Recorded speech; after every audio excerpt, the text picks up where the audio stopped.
ఎండాకాలం కదా, ఇప్పుడు పసుపు కారం బాగా పట్టిస్తారు. సో మేము కేజీ పసుపు కొమ్ములు తీసుకున్నాం, పట్టించినాం మంచి రోజు చూసుకొని. కేజీ పసుపు కొమ్ములకు మాకు కేజీన్నర పసుపు వచ్చింది. ఫుల్ వీడియో చూడండి. మొన్న పసుపు పట్టించినాం కదా సరిత, ఒక రోజు ఇట్లా గాలికి వదిలేయాలి.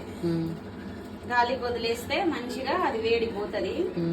ఇక దీన్ని కవర్లో నింపుకోవాలి. ఎంత ఇది కిలో కదా, కిలో పసుపు కొమ్ములు తీసుకొని పట్టించినాం. ఎంత వచ్చింది? కేజీన్నర వచ్చింది. నేను ఒక అరకిలో పసుపు తెప్పిస్తే 250. మనకి ఇది ఎంత ఖర్చు వచ్చింది?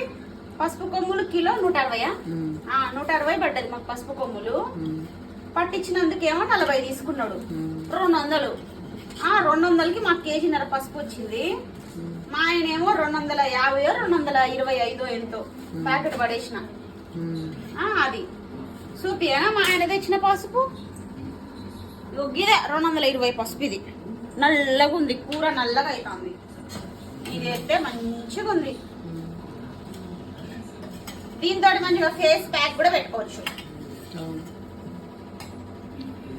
కూర కొంచాలి కదా, ఇది చాలు కదా. ఓకే, ఇది మంచిగా ముడి గట్టి దీన్ని ఫ్రిడ్జ్ లో పెట్టి సంవత్సరం పాటు ఉంచుకోవచ్చు.